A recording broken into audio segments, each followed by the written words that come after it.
أعوذ بالله من الشيطان الرجيم بسم الله الرحمن الرحيم الحمد لله رب العالمين ولا حول ولا قوة إلا بالله العلي العظيم والصلاة والسلام على أشرف الأنبياء والمرسلين وعلى آله وصحبه أجمعين ونشهد أن لا إله إلا الله وحده لا شريك له ونشهد أن سيدنا مولانا محمدا عبده ورسوله. In the name of Allah, the gracious, the merciful, all praise is due to Allah, the Lord of the universe, the Master of the Day of Judgment. I bear witness and testimony to the oneness of Allah, to His magnificence, His omnipotence, His might, His glory, to His being the creator and sustainer of all things, the giver of life, the guider of hearts, the master of the Day of Judgment.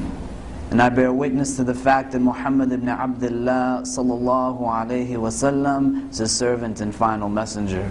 May the peace and blessings of Allah be upon him and upon all those who choose to tread in his path until the last day.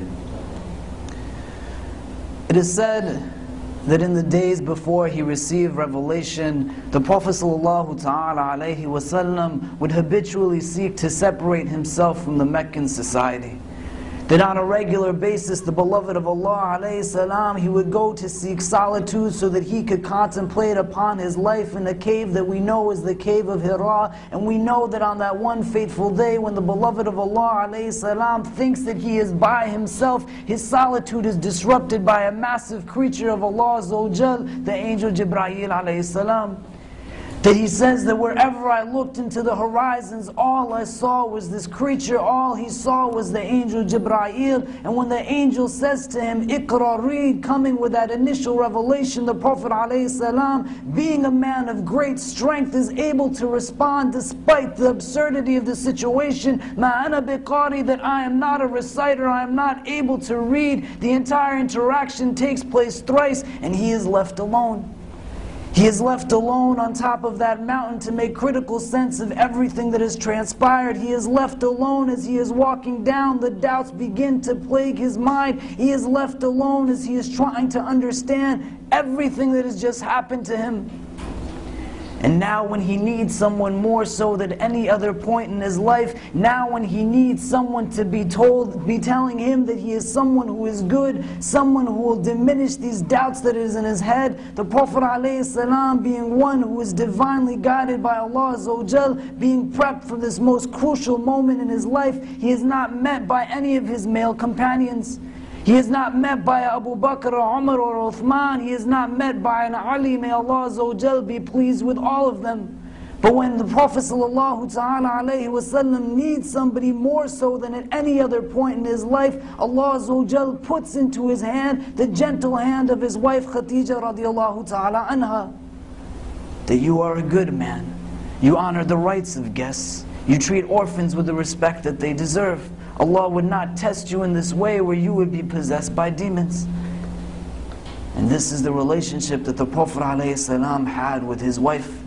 A source of support for one another, a means by which they could get through the tests and the trials of their day-to-day lives. This is what it meant to be a spouse according to our tradition. And for many of us, we find ourselves in a situation where the conversation about our marital ambitions and our marital pursuits, they become very confusing. That we don't know how, in fact, we can get to that point where we can find somebody who would embody those characteristics that the Prophet ﷺ and his wife Khadija radiallahu ta'ala anha embodied when they were showing to us how a husband and a wife should be there for one another. We have an ideal, we have something that we construct as a value, but we don't know how to get to that point. And in pursuit of that ideal, perhaps to an extent that we make it something that is truly utopian and intangible in nature, but still it is something that we are struggling to get in the course of our lives, because we know that we want it, we know that we desire it, we know that it is something that we believe will make our hearts content, but we don't know how to get there. We don't know how to get to that point where we find that individual who will make us somebody who feels as if we are whole. We don't know how we can get to that point where we can understand critically and crucially a means by which we will find that significant other who will bring us benefit not only in this world but inshallah ta'ala into the next. And it becomes such a confusing process. Regardless of our age, regardless of our ethnicity, regardless of our culture, regardless of our socioeconomic background, this thing of marriage becomes so confusing, and the pursuit of it is something that becomes even more confusing. How do I find someone to get married to? How do I go about doing it? Where does the permissibility stop and where does the impermissibility start? How do I get to a place where I appease my parents and do and be everything that they want to be while I still stay true to the things that I know will make me happy?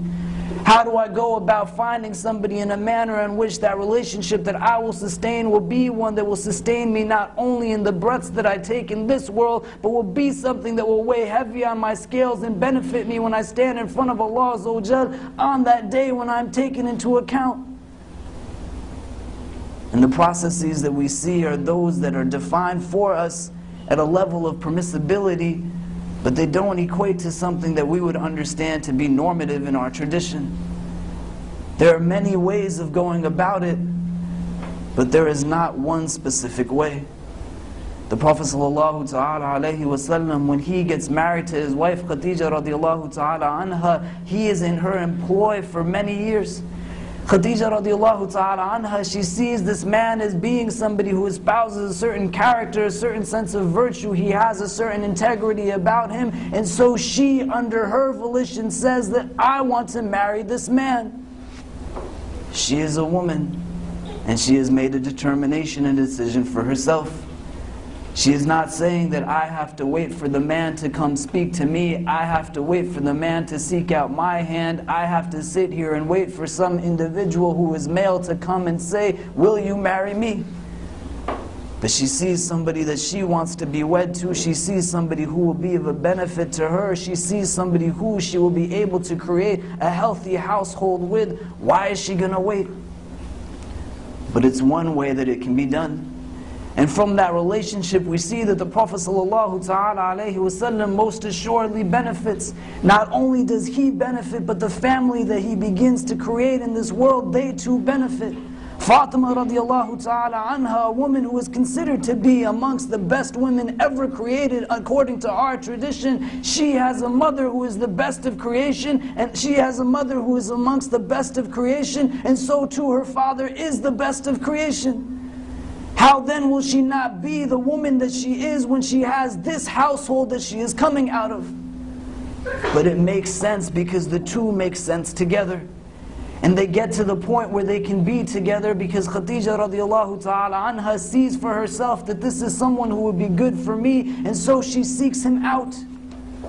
Ali radiallahu ta'ala an, when he finds himself in a situation where he wants to get married to this woman Fatima radiallahu ta'ala anha, he goes and he speaks to the Prophet sallallahu alayhi wasallam. That the tradition, it tells us that Ali radiallahu an, he is standing in front of the beloved of Allah alayhi salam, and he says, Ya Ali, what is it that you want from me? And Ali, he can't get it out, he is stammering, but the Prophet ﷺ, he says, perhaps you have come to ask me for Fatima. The marriage is something that moves forward, but what we understand, again, it is a different way of doing it. Ali makes a determination for himself as to what he wants, and he goes and he seeks it out. He makes a decision that this woman is going to be someone who is good for me so that I can exercise an air of my own critical thinking and understanding who would be good for me, and I will go and ask for her to be mine. And it works out for him as well. Umar radiallahu ta'ala an, when it comes for the time of his daughter to get married, he wants the best for his daughter. He goes to Uthman radiallahu anhu, who does not respond to a positive with his proposal. He then goes to Abu Bakr, who does not say anything as well. Umar, he begins to become frustrated, and then the beloved of Allah alayhi salam comes and says, Ya Umar, will I be? He wants to marry his daughter. And Abu Bakr, he says that I knew that the Prophet alayhi salam was going to do this, had he not, that I would have married her myself. But Umar is in a place where he wants the best for his child. He goes and he speaks to the best. He's not saying that I have a daughter, let her sit at home and wait for someone to come and ask of me. I will go actively out and seek somebody for her, because this is what I understand my responsibility to be. But again, it's a different way of doing it. He didn't do it the way that Khadija radiallahu ta'ala anha did it. He didn't do it the way that Ali radiallahu ta'ala anha did it. The three instances are three that take different means, they take different paths, they take different methods to get to the point that they desire to be at. And we shouldn't put ourselves in a place where we understand that these are the only means by which we can actively find someone, or we recommend to those who are in our care or under our responsibility that this is the way that you do it. But at a much deeper level, we have to understand the way our Sharia works. It allows for us as very different individuals and very different peoples to approach things in very different ways, because we are coming from different backgrounds. And if we say that there is only one way of doing certain things, we confine ourselves to a very rigid understanding, and we make the Sharia, which is meant to be expansive and empowering, into something that is restrictive, and it does not give us that sense of vibrancy that is meant to give us. And it also causes many to become disenchanted with this religion of Islam, because we are telling them to do something that doesn't make sense for them to do. Permissibility does not equate to normativity within our law. Just because something is allowed doesn't mean that that is the only way that it is allowed to happen. And in this thing of our marriage pursuits, we have to understand it from this perspective. Because the Prophet ﷺ let his companions do it in many different ways. And so too, we have to be able to engage one another in a manner in which we are letting ourselves do this in many different ways. Because this thing becomes the epicenter of our communities. We don't have healthy homes. We find our families to be very unhappy. We are in situations where many find themselves in predicaments that could have been alleviated had they sought out a spouse or a companion that made sense for them. But rather they were confined to a rigid understanding of what they had to do, when essentially what was being told to them was obligatory upon them, was something that they were not obligated to do at all. Why do you have to get married to somebody who is from your country? Why do you have to get married to somebody who has a certain degree? Why do you have to get married to somebody who is from a specific background? You don't. And we can't say that we are obligated to, because Allah Azza wa Jal has not told us that we are obligated to. There are certain restrictions, there are certain guidelines, there are limitations that are there for us for our benefit. But we cannot arbitrarily begin to decide that something based off of our relative understanding of morality and ethics is now somehow equated to what is halal and what's haram. And there are so many ways of doing it, and that permissibility for us is because we are so different from one another. And it is not just that we are different because we come from different ethnic backgrounds or our origins are different. Even within our households, we have to understand that between the generations there exists an opportunity for different ways of pursuing it as well. So if my parents put me in a place where I was married in a certain manner, it doesn't mean that my child has to get married in the same way just because I went through it in that way. If I was allowed to be in a place where I made a determination as to who my spouse would be, this is something that the religion says I'm entitled to do. Just as much as it entitles me to be in a place where I can say, based off of my cultural norms, we will exercise an understanding that your marriage will be arranged, both are allowed. But because both are allowed, it doesn't mean that one is not. There are just different ways of doing it. And the one thing that we find explicitly in the hadith that is prohibited in this thing is the idea of a marriage that is forced.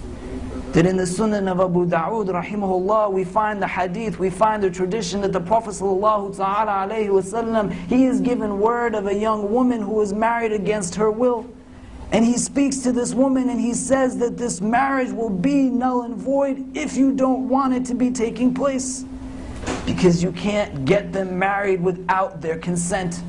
It is not allowed. It is not allowed. Forced marriage is something that is haram. When we try to understand this, we have to understand the deeper implications of it, because we are seeking to honor the objectives of a culture that should never supersede the objectives of our Sharia. We have to understand the broader reasons why we would be individuals who commit to another individual in this life to such a deep extent that we would say they are our husband or our wife.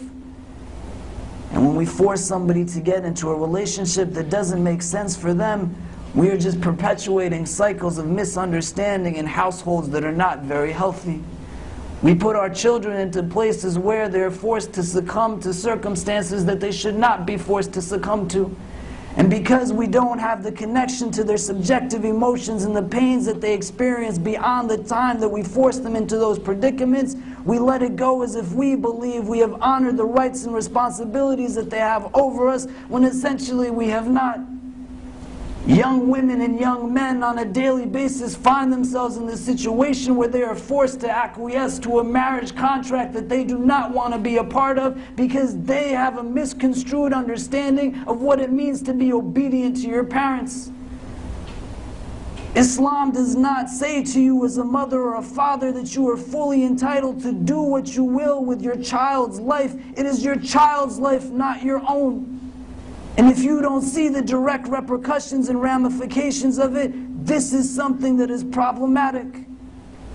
A young woman comes to me pretty much every single week, every single day at times, with these kind of issues. Then my parents, they don't listen to me. My parents, they don't speak to me. They put me in a place where I went to a school, I went to a university, I came to them with an individual who would be good to me. They said, not only will you not be able to get married to this person, you have to get married to a person who is not only from our country, but from the specific village that is within our country.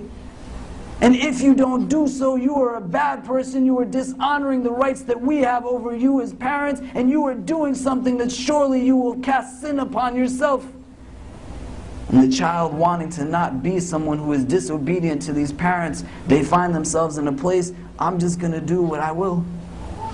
And they find themselves then in a place where they are not connected to the person who they are now sharing a bed with, who they will now be bringing children into the world with, who they look to as a means of support, a means who will be someone who will be there for them when no one else is there for them. They don't even know how to talk to one another. A young woman came to see me recently who was forced into a marriage by her parents, who had engaged in domestic abuse, emotional abuse, all kinds of abuse. This girl said that my parents, they sent me to a place that I did not want to be at. I did not want to be part of this contract. They said that you will be it because our honor is at stake. What we have in terms of what the people in our community will think of us, that is what is at stake. You will do it and you will enjoy doing it.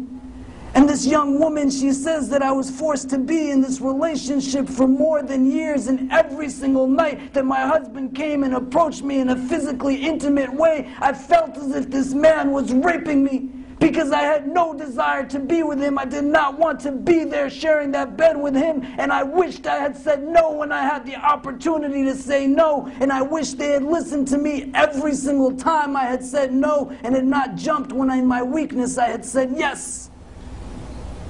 Don't do that to your children. Don't set them up in that way.